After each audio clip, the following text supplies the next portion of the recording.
Welcome to the Joy Lab podcast, where we help you uncover and foster your most joyful self. Your hosts, Dr. Henry Emmons and Dr. Amy Prasek, bring you the ideal mix of soulful and scientifically sound tools to spark your joy, even when it feels dark.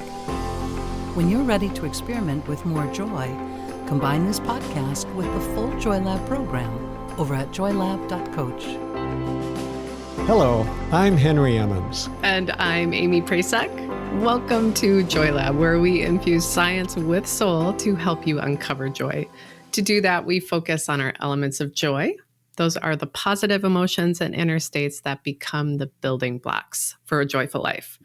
So the theme of this episode is fun or play. In episode 5, we also talked about this element and got into a related concept of flow. So head over there after this one for some more goodies. I think it adds more evidence as well for why fun is seriously important for mental health. And in that episode, in episode 5, Henry, you also talked about play or fun as both a manifestation of joy and a creator of joy. And you said, when we don't feel joyful, doing fun things might just get us there. So first, I 100% agree. And as we talk about here, practicing these elements like fun can get that upward spiral moving, where more health promoting behaviors become easier. They just kind of build on each other. And we'll talk about some specific ways to get that spiral going in this episode. But first, I want to dive into the obstacles. So I think doing fun things to feel better is really hard when you're not feeling particularly fun, when you feel depressed. So anhedonia, that inability to feel pleasure and sort of pulling away from activities that have given us pleasure in the past are like red flag signs of depression. So doing fun things when you feel depressed or just in a crappy mood seems like a lot of energy to kind of fight against. So I'm curious what you think about that, Henry. Before we get into the strategies, how might we be able to sort of reduce some of this energy, that kind of inertia? Well, first, let me say that one of the goals of Joy Lab is to have more inner freedom. So we don't want you to get the message that you should try to have fun, even if you don't feel like it. It's okay to step back, listen to yourself, be guided by what really feels right to you and not what anyone else thinks you ought to do. That being said, the inability to enjoy things, to get pleasure from what normally gives you pleasure is one of the clearest signs of depression. And what I usually hear from my patients is that once their more acute or distressing symptoms have subsided, one of their biggest long-term concerns is that they just don't get much joy or pleasure from life. There's a kind of flatness. And even if they still want to do things, even if they know that they'd feel better if they did, it's just really, really hard to get themselves to do these things. Yeah. So I think that right there is a really good role for treatments of depression, whether that be a medication or a natural therapy or something behavioral, but adding something to just help you get over the hump, to get just enough energy or motivation to get yourself moving in a healthier direction. Yeah. So I'm not going to get into specifics of treatment here, of course, because we don't have time. We have a ton of information on how to support your mood at naturalmentalhealth.com. So what I'll say right now is that there is no shame in needing to take something to give you a boost. And whether that be a prescription medication or a natural therapy, it's just another tool. And if you can feel just a little bit better, you might actually be able to do the things you would normally do that you would normally enjoy. And then even if you don't enjoy it right now because of how you feel, there's a really good chance that you will soon, that it will move you in that direction. So there's a concept in therapy that if you act as if you feel better than you actually do, that it might, in fact, make you feel better. So some people call this fake it till you make it. And sometimes it is kind of dismissed, thought of as being disingenuous or that you're just in denial. But I do think that there's something to it. And it is not denial if you know that you don't feel like doing something, but you do it anyway. Right. That's just kind of good practice, good common sense. Now, you don't want to let your emotions have the last word about what you do or don't do. Mm-hmm. And a lot of times, if you just start by changing what you do, your mood, in fact, will follow that. I like that distinction, sort of acknowledging that you don't want to do it. But maybe you're going to try it anyway because it might nourish you. There's something I think really empowering about that. It's like, okay, I hear you, depression, you're loud and clear, but I'm going to do something else. You kind of chip away at a mood or a stagnant path with just little actions that might be different. I find that empowering. I think a related obstacle has to do with how we sort of reject the intuitive, kind of small and diverse steps that we can also take to help us feel better. We can get tricked into this idea that there's sort of one logical solution that can solve it all. It's the only thing that'll make me feel better, and I'll have to wait until it's given to me before I take action. And as you were saying, Henry, there's certainly that beginning phase where you might need a little bit more support to get over the hump. But then this is different. That's sort of, just this waiting game where we're waiting for all of the pieces to come into line and solve it for us. And it's not a surprising way of thinking, sort of given things like single cause bias, right? We humans want and generally falsely believe that there's one cause and one effect. There's only one solution to my depression. And to kind of illustrate that, I like philosopher of science Karl Popper's distinction between clocks and clouds. I think it actually illustrates why mental health treatment outcomes aren't so great with the usual care model. But so Karl Popper suggested that we can kind of divide the world into two categories, clocks and clouds. And he noted that clocks are these really tight ordered systems that can be explained and solved by reduction. The clock is broken. Follow these simple steps to investigate, and the solution comes down to this one universal simple fix or few fixes. Whereas clouds are, as he stated, highly irregular, disorderly, and more or less unpredictable. I think we can all kind of see where we're going with this, right? So Popper said that our mistake in science, but I think all of us do this, our mistake is to pretend that everything is a clock, that everything can be solved in this really ordered, boiled down, logical way. And Popper believed that pretending everything is a clock is just doomed to failure because we live in a universe of clouds, not clocks.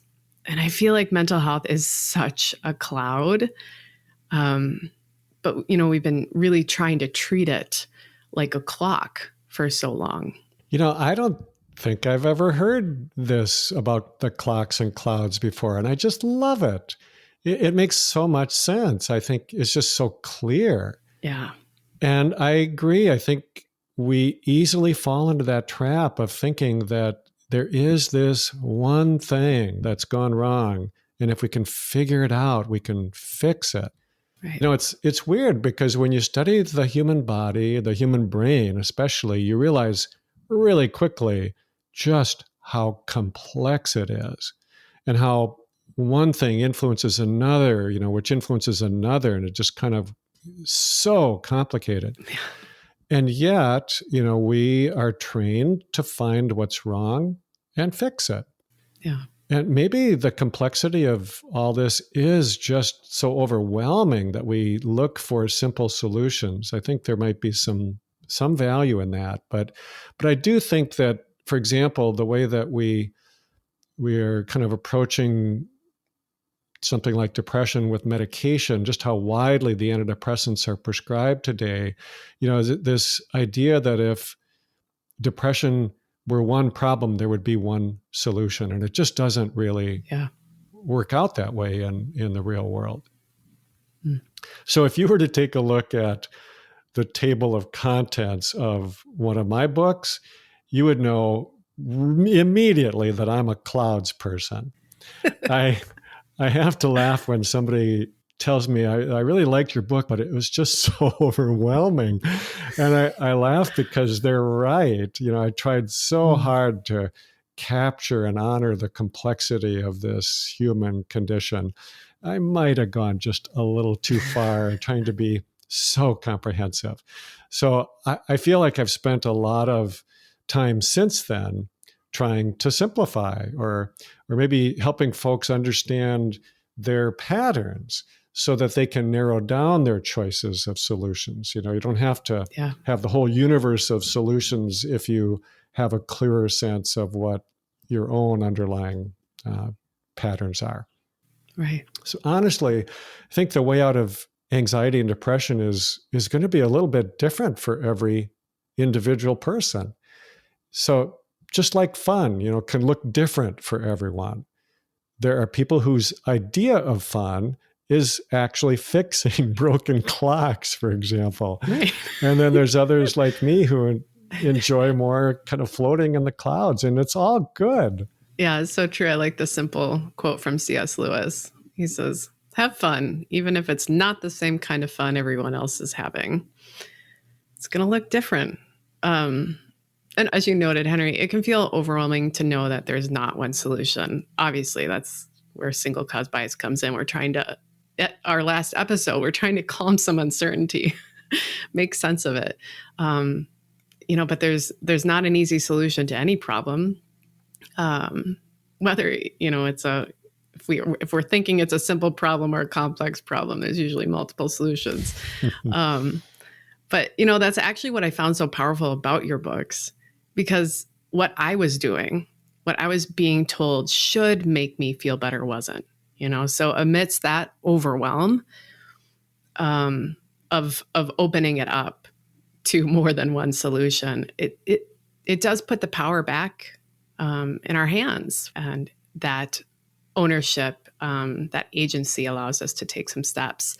We aren't broken clocks that can't be fixed. We're clouds. And in line with that, another obstacle shows up that I want to get into, and it's something called metacognition. So metacognition usually gets discussed as a good thing. It's basically defined as thinking about thinking. So meta. We talk about its benefits a lot in mindfulness and awareness research. We leverage it at JoyLab. But, too much of a good thing is just too much. And too much thinking is too much thinking, and it will block fun. I think this is super relatable as an obstacle for a lot of us. Our thoughts just get in the way.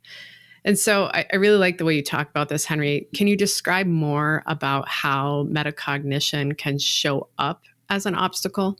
Wow. There's nothing that says fun quite like the word metacognition, right? Over here, we have fun. Super nerdy. Love it.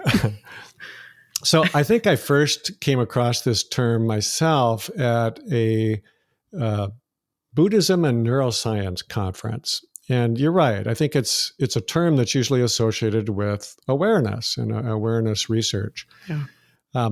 Basically, as I understand it, it means developing the ability to observe yourself as a thinker.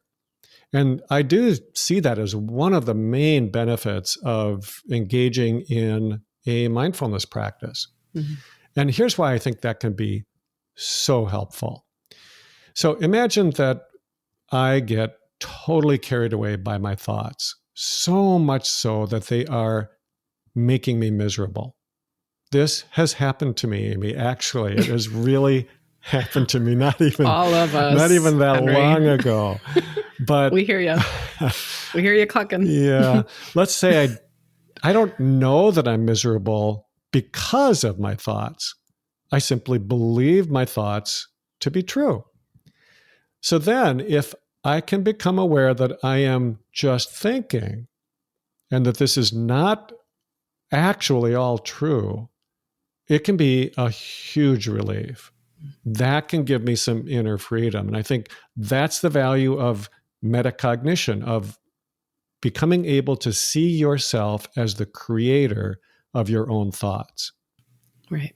But if I'm playing a game, let's say I'm playing spike ball with my family, which we do quite a bit, I do not want to be thinking about thinking. I don't want to be thinking about anything at all at that moment. And sometimes I do start thinking, and as you know, it's a disaster when you do that and you're playing a game like that. So I just want to be totally into the game, reacting in the moment as best I can, as best my body allows me to.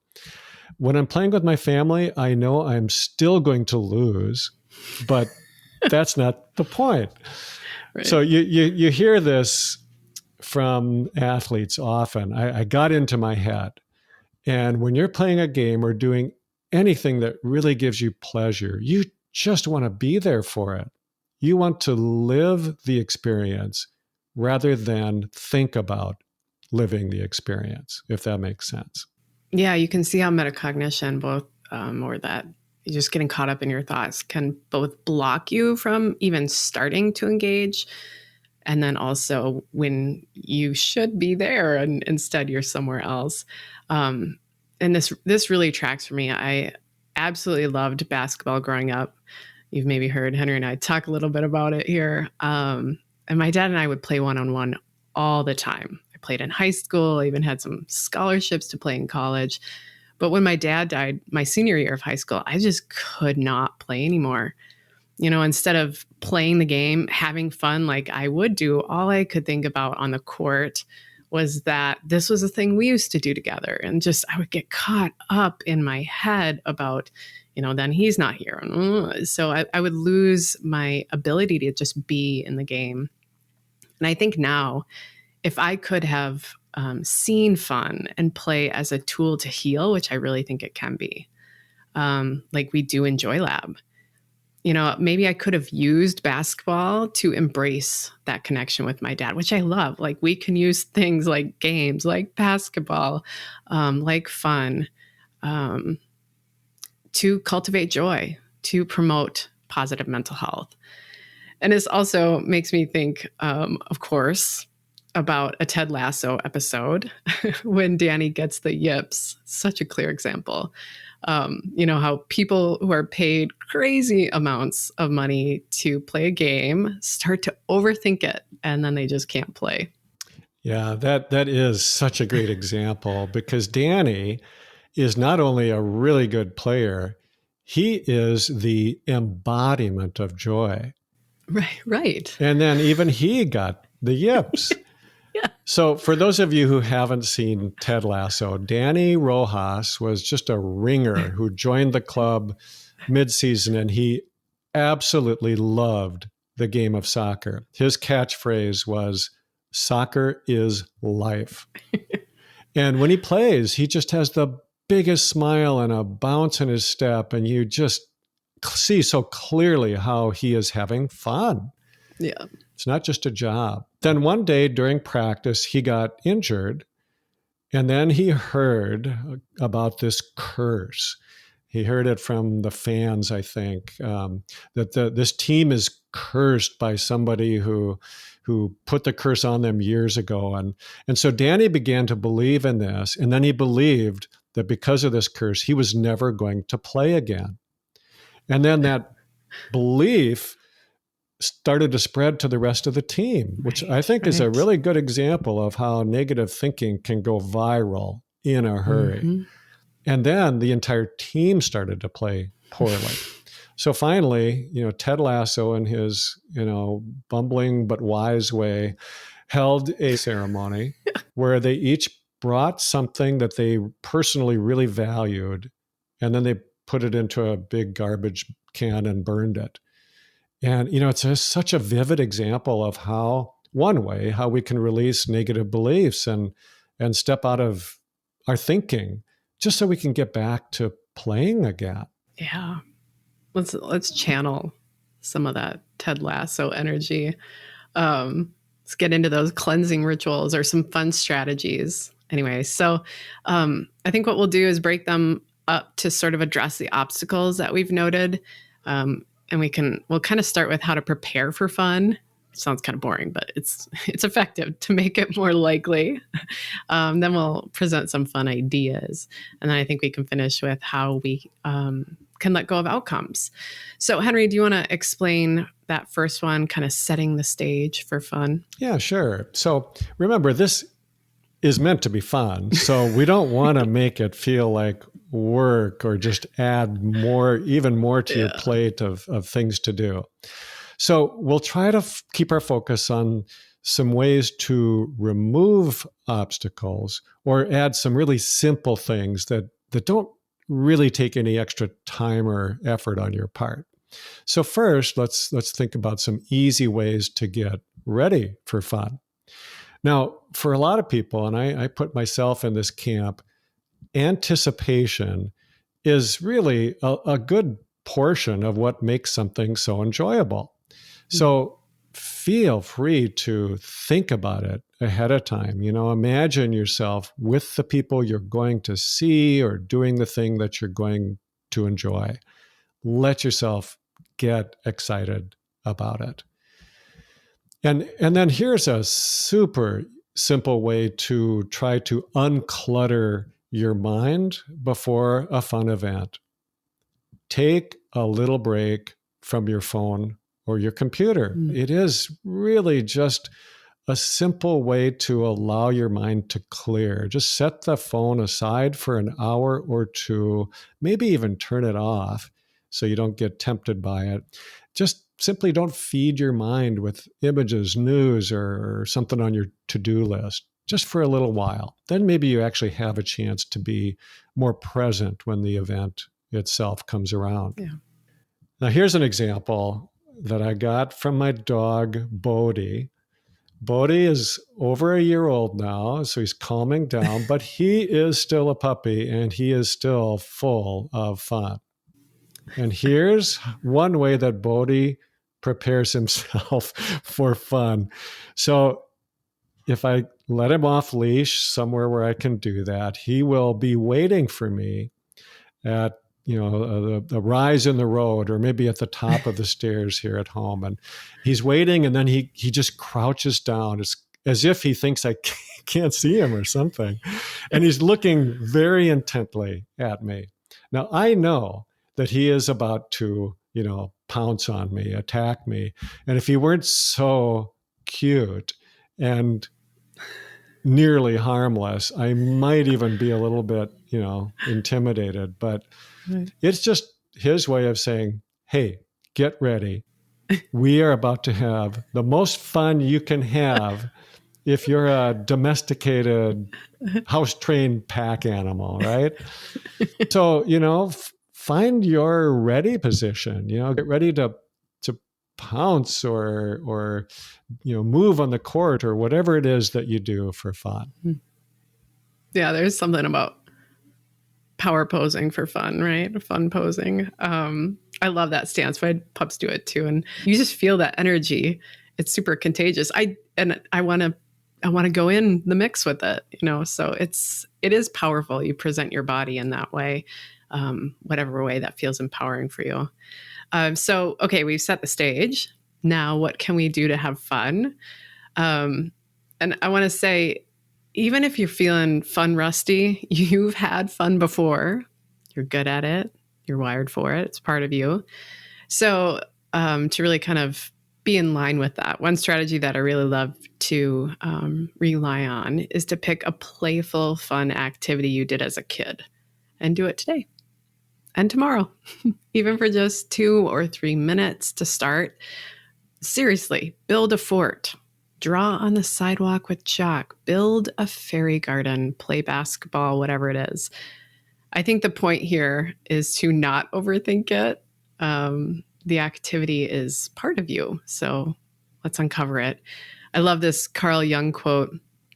I think it speaks perfectly to this strategy. He says that the small child is still around and possesses a creative life, which I lack. But how can I make my way to it? And later on, Jung in his notes identifies that engaging in the play he enjoyed as a child is actually the route to spark that creative, playful kid within. Love that. Well, I told you earlier that I'm a cloud person. And I remember as a kid laying on my back, just looking up at the clouds.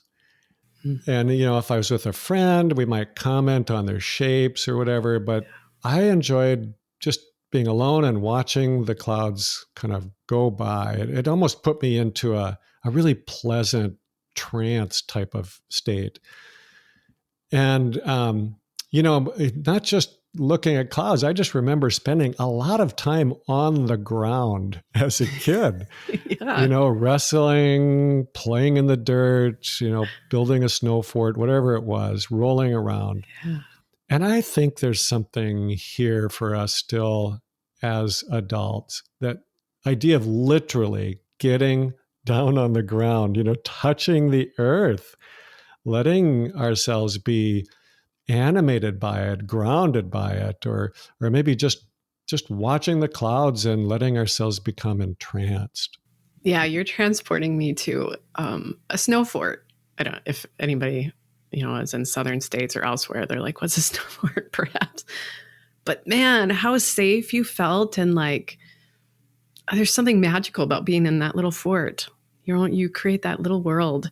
And it makes me think as well about sort of balancing all those clouds in the universe that we are as well, that complexity of life with grounding and play. Like there is such simplicity in that we crave. These things require us to be totally present, head out of the clouds and like really get into one of the most basic, simple animal drives, this instinctual desire to play.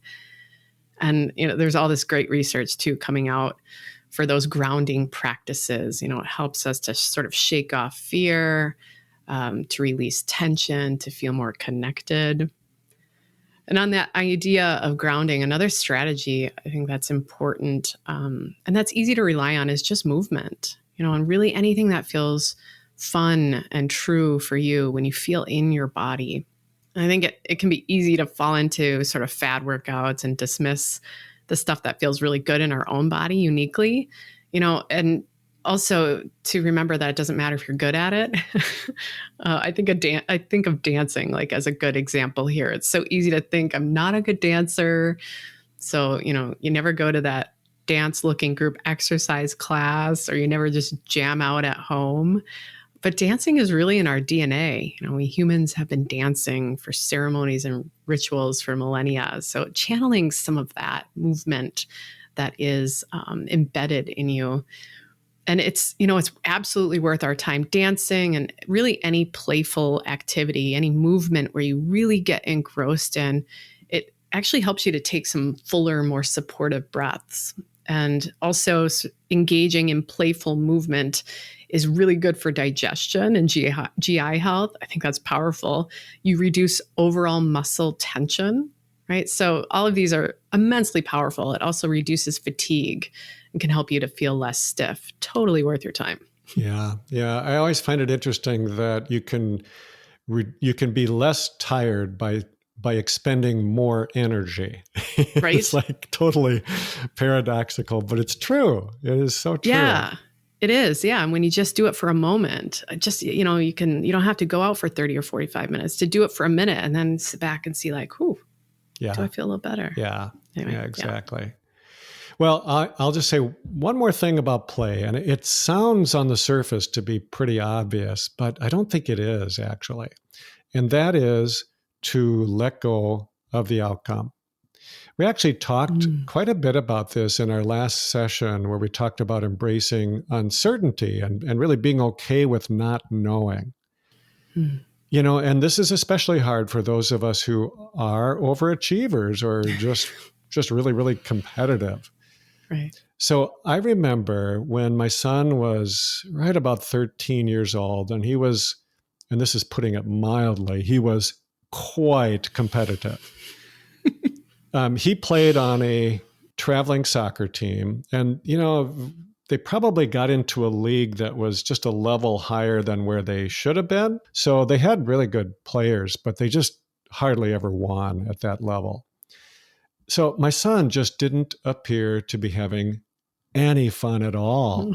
So one day I felt I just had to talk to him about it, and said something about how good it will be for him later on in life to learn how to lose well when you're young. Mm. I think I try to talk about, being able to enjoy the process and not just the outcome of the game. That winning is good, losing is also good, and it's a really great life skill to know how to do both of them well. Yeah. And I remember his response was something like, "Dad, we lose all the time. I think I'm pretty good at it," something like that. So just recently, we talked about this conversation again. I don't even remember why it came up, but I was surprised that he remembered it. In fact, it sounded to me like he had embellished it quite a bit over the years, and he said he'd shared that lesson with his friends from time to time. Now, my son is still plenty competitive, but I love that he took that idea to heart, and now he is somebody who just loves to play and have fun. If only I could beat him in spike ball once in a while, because, it's good to know how to lose, but every time, come on. We need balance in life. Yeah. 1,000 joys, 1,000 sorrows, Exactly. as we've talked about. I love that lesson. I don't think I was taught it very well, but when you're not afraid to lose, the world kind of opens up. I think it's a massive lesson that we should be talking about more with our kids. You can play more, trust more, even love more when you're not afraid to lose. It's a good lesson to start the world off with, or learn it now. I think as well, before we end, I want to come sort of full circle a bit, and kind of counter another piece of messaging that's common in mental health, and cue up some of the strategies that we just talked about with the story. So there's this idea, I think, that the path to feeling better has to be just as depressing as the way you've been feeling. The remedy for depression has to always be bitter, because that's what depression is. You have to pick up all the terrible breadcrumbs, make your way back before you can find your way to joy. And as we've been talking about today, that's just not true. So I've been feeling this a lot lately. How can we uncover more of our fun nature as a tool for healing?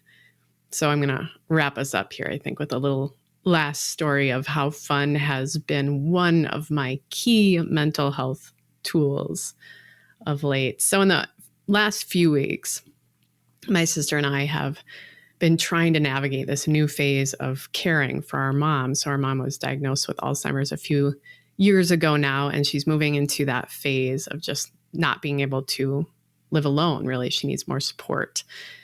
And it's so hard. Parenting a parent is like a total mind trip. I'm sure a lot of folks listening have been there. It doesn't feel fun. And then parenting our 4-year-old, it's just like too much parenting for me.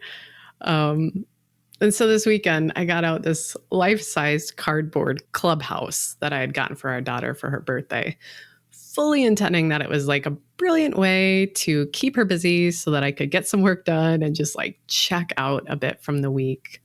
The week had just felt so overwhelming with all the financial and planning details for my mom, and just sort of witnessing how she's kind of losing bits of herself and her abilities. So anyway, my daughter and I went outside to have breakfast yesterday, and she saw the clubhouse outside and shrieked with excitement because she wanted to eat breakfast in there. So she grabbed her food. Obviously, she grabbed a magic wand, a tub of chalk, a book. And when she asked me to join her, I just kind of looked. And she begged me to join her. And I was like, okay, I really did not want to, but I said yes. Anyway, I think because we're working with this element of fun, just another power of Joy Lab, it just sort of anchors your attention to an element. So I was channeling fun here. So I packed myself into that life-size clubhouse, like life-size for a 4-year-old. So stuffed myself in and we started to eat. And she asked if I could read her a book while we ate. And she had picked out Maurice Sendek's book, Where the Wild Things Are. And we started reading. And we drew a funny monster with the chalk in the clubhouse. We pretended that we were, in the jungle of the wild things. And like all of a sudden it was 35 minutes later and we were cracking up, pretending, and just being silly. And I realized I hadn't thought a bit about all the stuff that had been so heavy on me during the week. It was just a break, but it wasn't the tune-out break of like, a Netflix binge or something like that. And it wasn't a formal meditation break or a session with a therapist or all the other great things that can help you work through a tough time. It was a fun break. And honestly, I played again that day. I played 4 corners in a bouncy house, truly. And it was transformative. Like this upward spiral was taking shape, right? I started in the clubhouse. It kind of inched me into that bouncy house later on in the day. And this might seem silly, which I think is the point.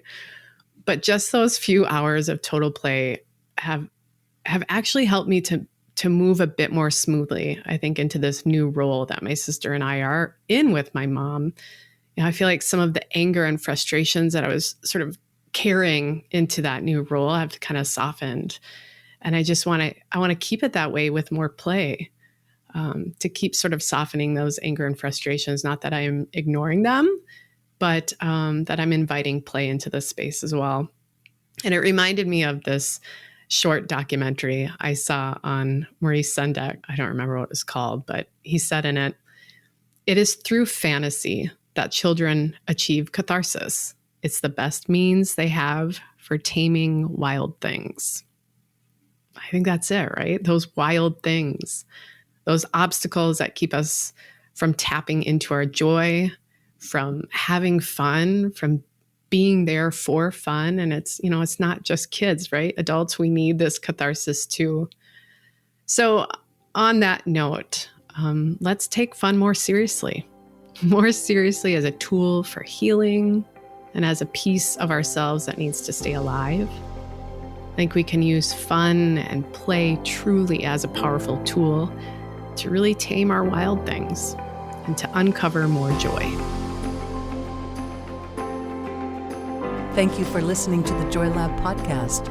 If you enjoyed today's show, visit joylab.coach to subscribe for your monthly infusion of joy and to learn more about the full Joy Lab program. Be sure to rate and review us wherever you listen to your favorite podcasts.